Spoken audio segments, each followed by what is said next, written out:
नमस्कार. मी मोरेश्वर. हाय Maharashtra YouTube news चॅनलवर आपलं स्वागत आहे. राज्यसभा निवडणूक राज्यसभा निवडणुकीसाठी 7 जागांसाठी येत्या 16 मार्चला निवडणूक होत आहे. त्यासाठी उमेदवारी अर्ज दाखल करायची अंतिम मुदत 5 मार्च आहे. 5 मार्च म्हणजे आजचा 1 मार्च आहे, म्हणजे अजून 4 दिवस शिल्लक आहेत. 4 दिवस शिल्लक असताना कोणत्याही पक्षाकडून हालचाल नाही आहे. ना महायुतीकडून हालचाल आहे, ना महाआघाडीकडून हालचाल आहे. आता ते ठीक आहे, अखेरच्या क्षणी म्हणजे अखेरच्या दिवशी सारे अर्ज येतील, ती गोष्ट वेगळी आहे. परंतु काही हालचाल नाही, त्यामुळे पूर्ण संभ्रमावस्था आहे की काय होणार.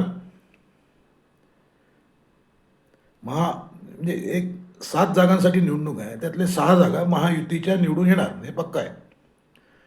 प्रश्न फक्त एका जागेचा आहे, 7वी जागा. 7वी जागा महाविकास आघाडीची आरामात निवडून येणार आहे, काही प्रॉब्लेम नाही.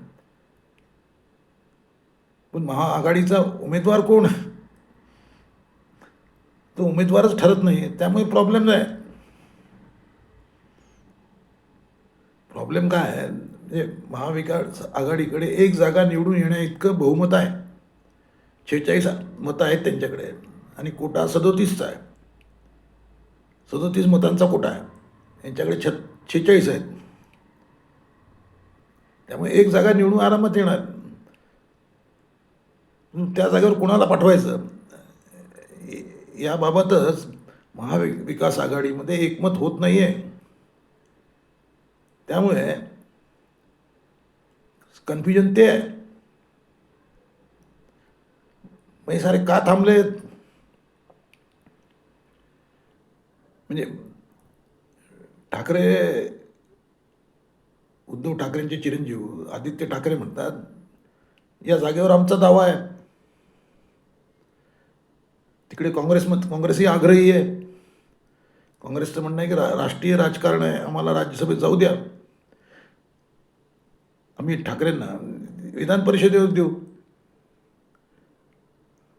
आता उरले फक्त शरद पवार म्हणजे राष्ट्रवादी. पण शरद पवार अजून काही बोललेले नाहीत. कालपर्यंत ते दवाखान्यातच होते. आता आज उद्या बोलतील असं पण बोललेले नाहीत. पण पवार इच्छुक आहेत असं त्यांचे हनुमान जे आहेत, संजय राऊत यांनी वारंवार सांगितलं आहे की साहेबांची इच्छा आहे. सुप्रिया सुळे यांनी काल सांगितलं की साहेबांची. पण मग शरद पवार अजून काही बोललेले नाहीत. म्हणजे शरद पवार काही स्पष्ट बोलत नाहीत, त्यामुळे कन्फ्युजन आहे.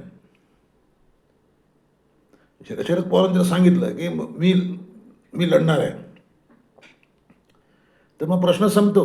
म्हणजे मग हे काँग्रेसवाले गप्प बसतील आणि उद्धव ठाकरे सेनाही गप्प बसेल.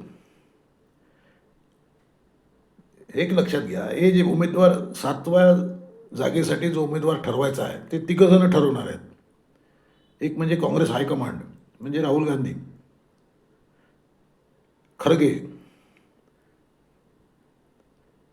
दुसरे इकडे उद्धव ठाकरे आणि तिकडे शरद पवार. म्हणजे 3 उमेदवार ठरवणार आहेत. बाकी खालचे लोक काय म्हणतात, आदित्य ठाकरे काय म्हणतात आणि संजय राऊत काय म्हणतात, त्याला काय अर्थ नाही. नाव हे 3 ठरवतील आणि त्या अखेरच्या दिवशी ठरवतील, म्हणजे 5 मार्चला. तोपर्यंत स्पेक्युलेशन चालू राहील की हा तो. पण सारं गणित जे आहे ते शरद पवारावर अवलंबून आहे. शरद पवार अजून राजकारणातून मायनस झालेले नाहीत. संसदीय राजकारणाची त्यांची 60 वर्षे पूर्ण होत आहेत. ती पूर्ण त्यांना करू द्या असं त्यांच्या घरच्यांचा आग्रह आहे. त्यामुळे कदाचित तो आग्रह पूर्ण करू दिला जाईल. त्यामुळे शरद पवारांना पुन्हा लढवलं जाईल. आता काय काँग्रेस म्हणा म्हणजे राहुल गांधी यांना काय फरक पडत नाही. म्हणजे उद्धवचा माणूस असो किंवा शरद पवार असो, त्यांना एक एक पाठिंबा देणारा एक खासदार पाहिजे असतो. मग तो उद्धव ठाकरेंच्या रूपाने प्रियंका चतुर्वेदी असो किंवा शरद पवार असो. त्यामुळे शरद पवार हो म्हणत असतील तर त्यांना विरोध होणार नाही. हे तुम्ही लिहून घ्या. शरद पवार हो म्हणतील मला लढायचं आहे वगैरे वगैरे.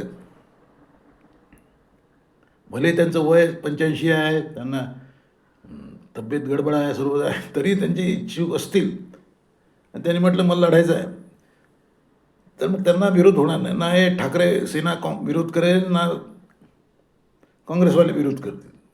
ते त्यांना ओके होईल, ते लढतील आणि निवडूनही येतील. सध्या जे लोक थांबले आहेत ते शरद पवार काय म्हणतात, त्यांना लढायचं आहे की नाही. कारण मागे त्यांनी जाहीर केलं होतं की मला आता लढायचं नाही आहे, ही माझी शेवटची टर्म आहे, याच्यापुढे मी लढणार नाही. त्यामुळे कन्फ्युजन आहे की तर पवार काय ठरवतात. पवार अजून काही बोललेले नाहीत.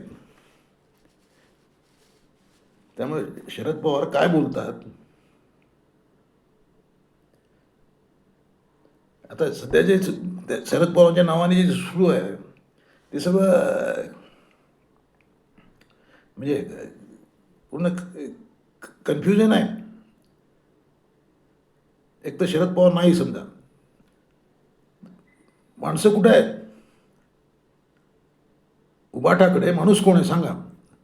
प्रियंका चतुर्वेदी अमराठी आहेत आणि दोन्ही ठाकरे बंधूंनी या महापालिकेच्या निवडणुकीत जाहीर केलं होतं. म्हणजे तो मराठी आणि अमराठी हाच मुद्दा बनवला होता ठाकरेंनी की भाजपवाले अमराठी महापौर बनवत आहेत. त्यामुळे आता ठाकरेंना अमराठी उमेदवार उभा करता येणार नाही. उभा केला तर अडचण होईल त्यांची. तर संजय राऊत उद्धव म्हणजे शरद पवारांसाठी बॅटिंग करतायत.